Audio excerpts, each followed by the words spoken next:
Assalamualaikum warahmatullahi wabarakatuh. Kami dari kelompok 6 atas nama Nur Hasmita, Sylvia Dwi Julian Padang, Mayang Sari, Freddy Herman, dan Cindy Egawati Konda akan mempresentasikan materi tentang penggolongan obat antimikroba untuk memenuhi tugas mata kuliah farmakologi dan toksikologi 1. Saya akan mempresentasikan materi penggolongan obat antimikroba.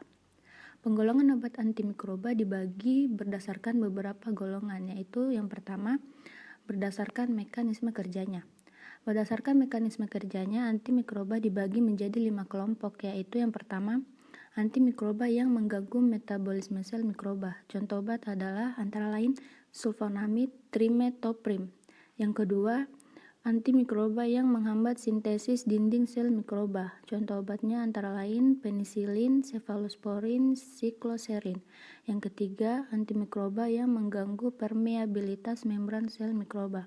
Contoh obatnya antara lain polimixin, nystatin, amphotericin B. Yang keempat, antimikroba yang menghambat sintesis protein sel mikroba.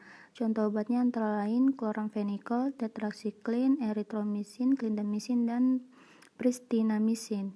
Dan yang kelima adalah antimikroba yang menghambat sintetis atau merusak asam nukleat sel mikroba. Contoh obatnya adalah golongan quinolone.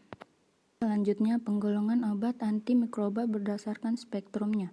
Berdasarkan spektrumnya, antimikroba dibagi menjadi 7 kelompok, yaitu yang pertama, antibiotik dengan spektrum luas, efektif baik pada gram positif maupun gram negatif.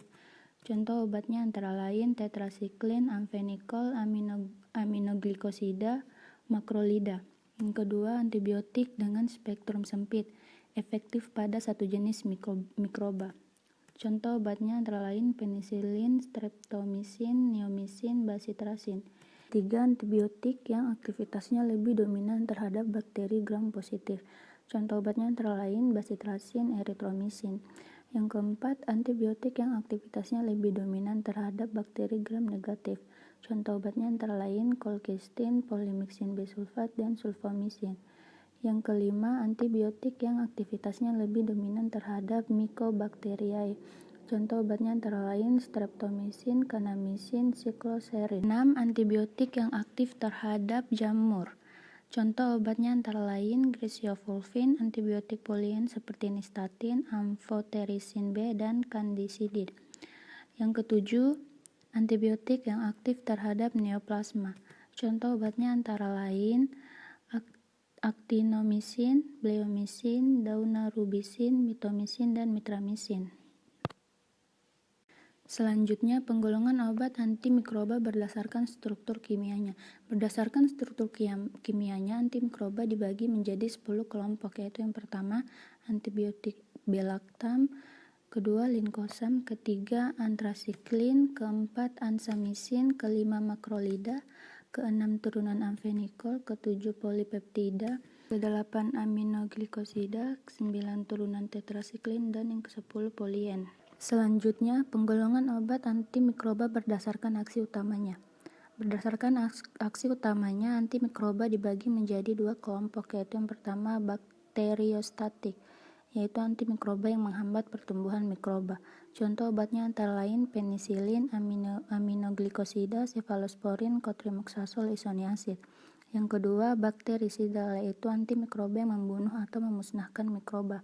Contoh obatnya antara lain tetracycline, atsamfusidat, chloramphenicol, lincomycin. Mekanisme kerja obat antibakteri, antivirus, antiparasit, dan antifungi. Yang pertama yaitu mekanisme kerja obat antibakteri. Antibakteri yang menghambat sintesis dinding sel bakteri. Mekanisme kerjanya yaitu langkah pertama kerja obat berupa pengikatan obat pada reseptor sel, diantaranya adalah enzim transpeptida. Kemudian dilanjutkan dengan reaksi transpeptidase dan sintesis peptidoglikan terhambat.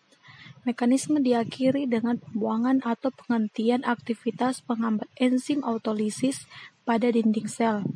Pada lingkungan yang isotonis, isotonisis terjadi lingkungan yang hipertonik mikrob berubah menjadi protoplas atau spheroplast yang hanya tertutup oleh selaput sel yang rapuh. Contoh obat antibakteri dengan mekanisme kerja tersebut adalah penisilin, cefalosporin, dan vancomycin. Selanjutnya, antibakteri yang menghambat sintesis protein.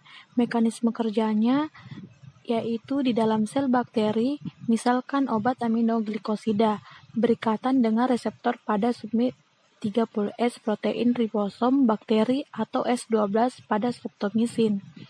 Sintesis protein ribosom dihambat oleh aminoglikosida melalui 3 cara. Yang pertama, mengganggu kompleks inisiasi pembentukan peptida. Yang kedua, menyebabkan kesalahan pembacaan mRNA yang menyebabkan penggabungan asam amino yang salah ke dalam peptida. Yang ketiga, menguraikan polisom dan monosom yang tidak berfungsi. Contoh obat antibakteri dengan mekanisme kerja tersebut yang sama dengan aminoglikosida yaitu tetrasiklin, makrolida, dan kloramfenikol. Selanjutnya, antibakteri yang menghambat sintesis asam nukleat.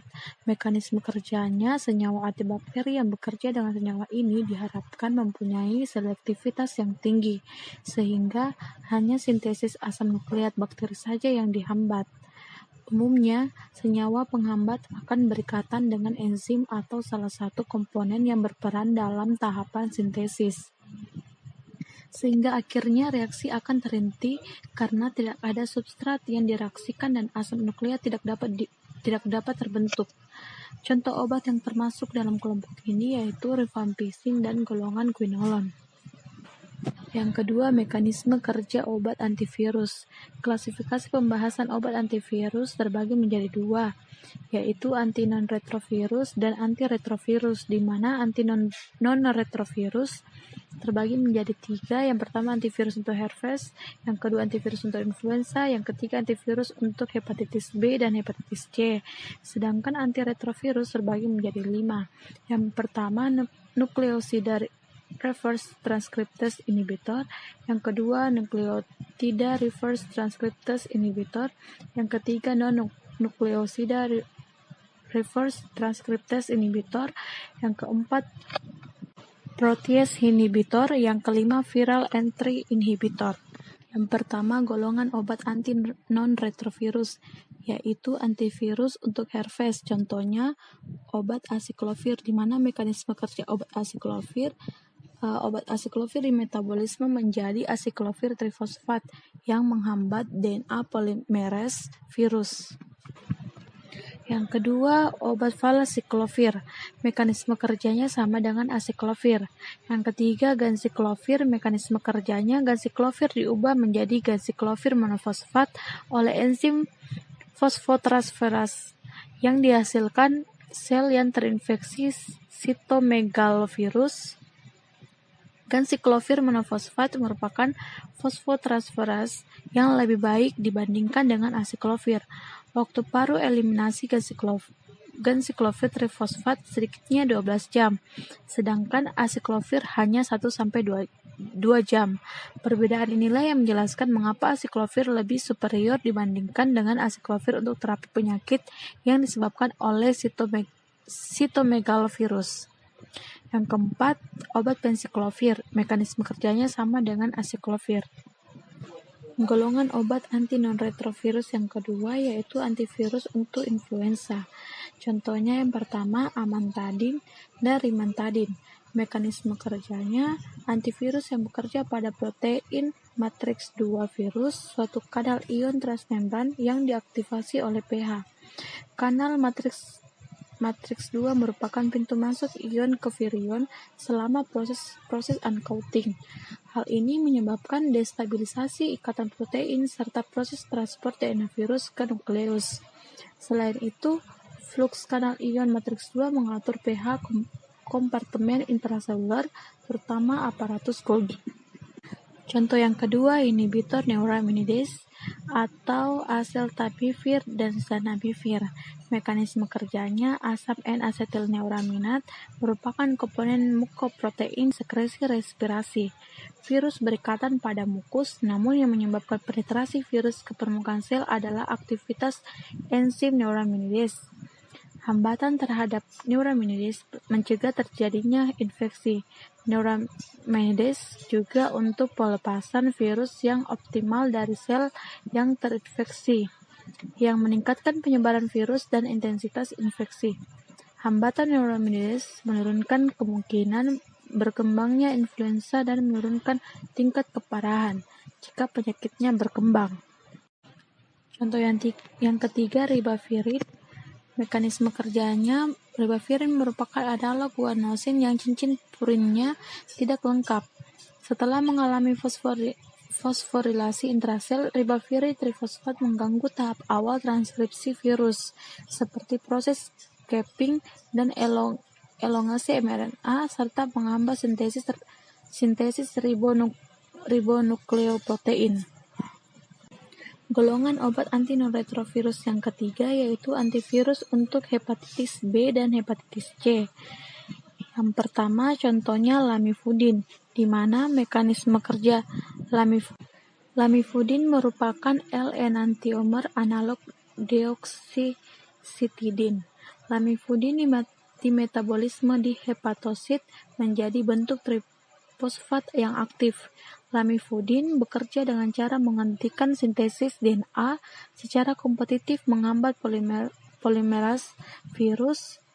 Lamivudin tidak hanya aktif terhadap HBV atau hepatitis B wild tipe saja, namun juga terhadap varian precoral core promoter dan dapat mengatasi hiperresponsivitas sel T sitotoksik pada pasien yang terinfeksi kronik. Selanjutnya, golongan obat antiretrovirus atau antivirus untuk HIV. Yang pertama, nucleoside reverse transcriptase inhibitor, contohnya sidofudin. Mekanisme kerja sidofudin ialah enzim reverse transcriptase HIV, di mana sidofudin bekerja dengan cara menghambat enzim reverse transcriptase virus. Setelah gugus asidotimidin pada sidofudin mengalami fosforilisasi, gugus asidotimidin 5 monofosfat akan bergabung pada ujung 3 rantai DNA virus dan menghambat reaksi reverse transcriptase. Contoh yang kedua, didanosin. Mekanisme kerja obat ini bekerja pada HIV reverse transcriptase dengan cara menghentikan pembentukan rantai DNA virus. Yang kedua, N-nukleotida reverse transcriptase inhibitor. Mekanisme kerjanya bekerja pada HIV reverse transcriptase dan hepatitis B dengan cara menghentikan pembentukan rantai DNA virus. Contohnya tenofovir disoproxil fumarat. Yang ketiga, non-nukleosida reverse transcriptase inhibitor. Contohnya nevirapin. Mekanisme kerjanya bekerja pada situs allosterik tempat ikatan non-substrat HIV1 reverse transcriptase. Yang kedua, contoh yang kedua delavirdin. Mekanisme kerjanya sama dengan nevirapin. Yang keempat, protease inhibitor. Contohnya yang pertama, saquinavir. Mekanisme kerja saquinavir bekerja pada tahap transisi merupakan HIV protease peptidomimetic inhibitor. Contoh yang kedua yaitu ritonavir. Mekanisme kerjanya sama dengan saquinavir. Golongan obat antiretrovirus yang kelima yaitu viral entry inhibitor. Mekanisme kerjanya menghambat masuknya HIV1 ke dalam sel dengan cara menghambat fusi virus ke membran sel. Mekanisme kerja obat antiparasit. Antiparasit adalah obat-obat yang digunakan untuk membunuh penyakit yang disebabkan oleh parasit. Parasit adalah golongan pengobatan yang diindikasikan untuk pengobatan penyakit parasit, seperti yang disebabkan oleh cacing, amuba, ektoparasit, jamur parasit, dan protozoa. Penggolongan obat antiparasit. Yang pertama itu antihelmintik. Antihelmintik atau obat cacing adalah obat yang digunakan untuk memberantas atau mengurangi cacing dalam lumen, usus, atau jaringan tubuh. Ciri-cirinya yaitu mual, mules, muntah, diare berkala, nyeri perut, anoreksia, anemia, dan usus buntu. Mekanisme kerja obat cacing yaitu dengan menghambat proses penerusan impuls neuromuskular sehingga cacing dilumpuhkan. Mekanisme lainnya itu dengan menghambat masuknya glukosa dan mempercepat penggunaan glikogen pada cacing. Yang kedua itu antimalaria. Antimalaria adalah obat yang digunakan untuk mencegah dan mengobati penyakit yang disebabkan oleh parasit bersel tunggal protozoa yang ditularkan melalui gigitan nyamuk Anopheles betina yang menggigit pada malam hari dengan posisi menjungkit. Ciri-ciri penyakit malaria adalah demam berskala diserta menggigil, nyeri kepala dan nyeri otot, hati membesar sehingga timbul rasa mual dan muntah, dan anemia. Mekanisme kerja obat anti malaria berhubungan dengan sintesa asam nukleat dan nukleoprotein, yaitu dengan menghambat DNA polimerase dan RNA polimerase, dan juga menghambat enzim dihidrofolat reduktase plasmodia pada kadar rendah daripada yang diperlukan untuk menghambat enzim yang sama pada manusia. Enzim ini bekerja dalam rangka reaksi sintesa purin sampai tidak terbentuk pembelahan inti skison dalam hati. Kemudian yang ketiga itu antiamuba. Antiamuba adalah obat-obat yang digunakan untuk mengobati penyakit yang disebabkan oleh mikroorganisme bersel tunggal protozoa, yaitu Entamoeba histolytica yang dikenal dengan disenteri amuba. Penyakit yang disebabkan amuba umumnya menyerang usus dengan gejala diare berlendir dan darah disertai kejang-kejang dan nyeri perut, serta mulas pada waktu buang air besar. Bila pengobatannya tidak tepat, penyakit ini dapat menjalar ke organ-organ lain, khususnya hati, dan menyebabkan amoebiasis hati yang berciri radang hati, hepatitis amuba. Mekanisme kerja obat anti-amuba adalah menghambat sintesa protein sel eukariotik parasit dan mamalia dengan jalan menghambat perpindahan ribosom, contohnya metronidazole. Mekanisme kerja obat antifungi. Antifungi adalah obat-obat yang berdaya menghentikan pertumbuhan atau mematikan jamur yang menghinggapi manusia yang digunakan untuk mengobati infeksi jamur. Mekanisme kerjanya itu antifungi dapat dikelompokkan sebagai gangguan pada membran sel. Gangguan ini terjadi karena adanya ergosterol dalam sel jamur. Ini adalah komponen sterol yang sangat penting, sangat mudah diserang oleh antibiotik turunan polien. Kompleks polien ergosterol yang terjadi dapat membentuk suatu pori dan melalui pori tersebut konstituen esensial sel jamur seperti ion K, fosfat anorganik, asam karboksilat, asam amino dan ester fosfat bocor keluar hingga menyebabkan kematian sel jamur. Pemilihan antibakteri. Jenis infeksi yang pertama saluran napas, faringitis, penyebab tersering virus Streptococcus pyogenes karena bakteri difteria. Pilihan antibakteri tidak memerlukan antimikroba, penicillin V, erythromycin, penicillin G, erythromycin. Selanjutnya otitis media dan sinusitis. Penyebab tersering Streptococcus pneumoniae, Haemophilus influenza, Staphylococcus aureus. Pilihan antibakteri amoxicillin, ampicillin, erythromycin, cotrimoxazole, amoxicillin, asam clavulanat. Selanjutnya bronkitis akut. Penyebab tersering virus Streptococcus pneumoniae, Haemophilus influenza, Cucumbers pneumonia. Pilihan antibakteri tidak memerlukan amoxicillin atau ampicillin, erythromycin. Selanjutnya eksasporosi akut, bronkitis kronis. Penyebab tersering Streptococcus pneumoniae, Haemophilus influenza, Mycoplasma pneumonia, Morsella atau Berhamella catarrhalis. Pilihan bakteri amoxicillin atau ampicillin, erythromycin, cotrimoxazole, doxycycline, amoxicillin atau asam clavulanat, cotrimoxazole, erythromycin. Selanjutnya influenza. Penyebab tersering virus influenza A dan B. Streptococcus pneumonia. Pemilihan antibakteri tidak memerlukan antimikroba, penicillin G, prokain, penicillin V, erythromycin, cephalosporin, porin generasi pertama. Pneumobakterial. Penyebab terseringnya Haemophilus influenza, Mycoplasma pneumonia, Staphylococcus aureus, kuman Streptococcus gram negatif.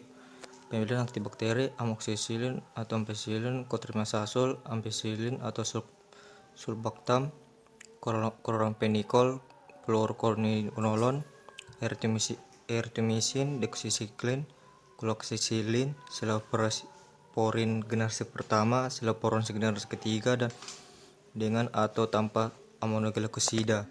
Selanjutnya tuberkulosis paru. Penyebab tersering Mycobacterium tuberculosis. Pilihan untuk bakteri Isoniazid, rifampicin, piranesiamid, ethambutol, streptomycin. Kedua, saluran kemih sistitis akut. Escherichia coli, Staphylococcus saproticus, kuman Gram negatif lainnya. Nitrotoin, ampicillin, terpinitopoin, astronam. Yang kedua, pielonefritis akut. Escherichia coli, kuman Gram negatif lainnya, Streptococcus. Untuk pasien rawat, gentamicin, amiloglucida lainnya, cotrimoxazole, parenteral, ciprofloxacin generasi ketiga. Untuk pasien rawat jalan, cotrimoxazole oral, fluoroquinolone, amoxicillin atau asam klorfuranat. Selanjutnya paroktititis akut, Escherichia coli, kuman Gram negatif lainnya, Staphylococcus bacillus, cotrimoxazole atau fluoroquinolone atau amigdaloxida, ampicillin parenteral. Selanjutnya paroktititis kronik, Escherichia coli, kuman Gram negatif lainnya, Staphylococcus bacillus, cotrimoxazole atau fluoroquinolone atau trimetioprim. Yang ketiga yang ditularkan melalui hubungan kelamin, uretritis. Neisseria gonorrhoeae bukan penghasil penicilinase. Neisseria gonorrhoeae penghasil penicilinase. Chlamydia trachomatis, Oroplasma orygalacticum. Ampicillin atau amoxicillin atau penicillin G. Probenecid, ceftriaxone, tetracycline, ceftriaxone, fluoroquinolone, doxycycline atau tetracycline, erythromycin, doxycycline atau tetracycline. Selanjutnya herpes genital, virus herpes simplex, acyclovir, syphilis, treponema pallidum, penicillin G, procaine, ceftriaxone, tetracycline. Selanjutnya ulcus mole, Haemophilus durotrichei, cotrimoxazole, erythromycin, ceftriaxone, tetracycline. Yang keempat, saluran cerna, enteritis infeksiosa, virus Shigella, fibrosiclaria, entamoeba histolytica, Campylobacter jejuni, berbagai kuman enterik Gram negatif, cotrimoxazole, fluoroquinolone, ampicillin, tetracycline atau cotrimoxazole, metronidazole, erythromycin, fluoroquinolone, tetracycline umumnya tidak memerlukan antimikroba negatif lainnya. Selanjutnya kolektitis akut, Escherichia coli, berbagai kuman enterik Gram negatif, Bacteroides fragilis, ampicillin, gentamicin, ampicillin sulbactam, cefaloxolin. Selanjutnya pneumonitis karena perforasi usus, Escherichia coli, berbagai kuman enterik Gram negatif, kuman anaerob, ampicillin, gentamicin, metronidazole, clindamycin, gentamicin, metronidazole, clindamycin, cefoxitin. Yang kelima, kardiovaskular, enteritis, Staphylococcus, Staphylococcus yang resisten terhadap methicillin atau methicillin resistant, Staphylococcus aureus atau MRSA, bakteri Gram negatif, penicillin G tambah gentamicin, coloxicillin tambah gentamicin, vancomycin, cefotaxime tambah gentamicin. Yang keenam, kulit, otot, tulang, impetigo, prolonkel, solistis dan lain-lain, Staphylococcus pyogenes, Staphylococcus aureus, coloxicillin atau erythromycin, cephalosporin generasi 1. Selanjutnya gas Gregen, Clostridium perfringens, penicillin G. Selanjutnya Thiomycin akut, Staphylococcus aureus, coloxacillin.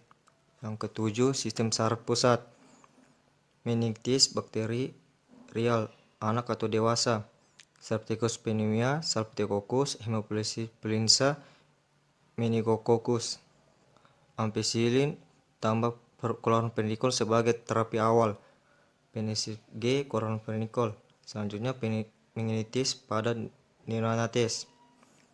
Berbagai kuman enteritik gram negatif, cephaloporosin generasi ketiga. Selanjutnya absek otak, Streptococcus aureus, Enterobacteriaceae. Berbagai kuman aenereop, penicillin G tambah chloramphenicol atau metronidazole tambah cephalosporin generasi ketiga. Yang kedelapan, sepsis neonatus kurang dari 48 jam, Streptococcus aglateae. Streptococcus lain, kuman enterik gram negatif, penicillin tambah gentamicin atau amoxicillin atau ampicillin tambah cefotaxime.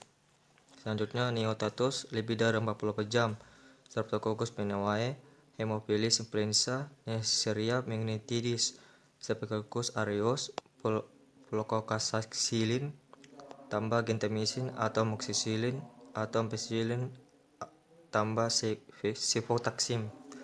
Selanjutnya anak 1 bulan sampai 18 tahun, community acquired, kuman enteric gram negatif, Streptococcus aureus, Streptococcus aculoglykosida tambah amoxicillin atau ampicillin atau cefotaxime atau ceftriaxone tunggal. Anak 1 bulan sampai 18 tahun, hospital acquired, antibakteri beta-lactam, Actiopseudomonas, Streptococcus luas, misalnya cefotaxime, ticarciclin, piperacillin, imipidem atau meropenem. Yang ke-9, gigi dan mulut, gingivitis dan absces gigi, infeksi campuran kuman aerob tambah anaerob, penicillin G, procaine atau penicillin V. Selanjutnya candidiasis oral, Candida albicans, Yastatins. Mekanisme resistensi antibakteri. Resistensi dapat diartikan sebagai tidak terhambatnya pertumbuhan mikroorganisme, dalam hal ini bakteri, dengan pemberian antibiotik secara sistemik pada kadar hambat minimalnya atau dosis normal yang seharusnya. Resistensi dapat terjadi karena adanya gen resisten. Gen resisten pada bakteri berfungsi melindungi terhadap inhibitor efek dari antibiotik. Gen resisten dapat melakukan coding protein transport membran untuk mencegah antibiotik memasuki sel bakteri, atau melakukan pemompaan untuk mengeluarkan antibiotik sesegera mungkin saat masuk ke dalam sel, sehingga mencegah kontak dengan targetnya. Ada beberapa faktor penyebab terjadinya resistensi bakteri, yaitu faktor primer adalah penggunaan agen antibiotik, munculnya strain bakteri yang resisten terhadap antibiotik, dan penyebaran strain tersebut ke bakteri lain. Selain itu, adanya faktor penjamu seperti lokasi infeksi. Sekian pemaparan materi dari kelompok kami. Kurang dan lebihnya mohon dimaafkan. Assalamualaikum warahmatullahi wabarakatuh.